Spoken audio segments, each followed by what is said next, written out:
పెళ్లికొచ్చే చుట్టాలకి చీరలు పెట్టాలి కదా, అవి కూడా ఇప్పుడే తీసేసుకుంటే పోలే. సరే అత్తయ్య, మనకు కావాల్సిన వాళ్ళు ఒక 25-30 మంది ఉంటారు. వాళ్ళకి 10,000లో తీసుకుని మిగిలిన వాళ్ళకి 2-3 వేలల్లో తీసేసుకుందాం. పిన్ని, నాకు డౌట్. ఏంటి వాసు? ఇప్పుడు పెళ్లికి వచ్చిన వాళ్ళందరూ నన్ను శ్రీని ఒకేలా ఆశీర్వదిస్తారా, లేకపోతే తేడాలుంటాయా? చచా, అదేంటి? అందరూ ఒకేలా ఆశీర్వదిస్తారు. మరి ఆశీర్వాదాల్లో తేడాలైనప్పుడు పెట్టుపోతల్లో తేడాలేంటి పిన్ని? మన ఇంటికి పిలిచావంటే అందరూ మనోళ్ళే. మనమే వాళ్ళని ఒకరిని ఒకలా, మరొకరిని ఇంకోలా చూస్తే ఎలా పిన్ని? మనం వాళ్ళకేం పెట్టకపోయినా పర్వాలేదు, కానీ తక్కువగా చూసి బాధ పెట్టకూడదు పిన్ని.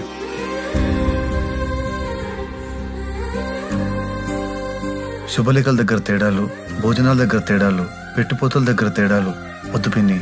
అందరినీ ఒకేలా చూద్దాం.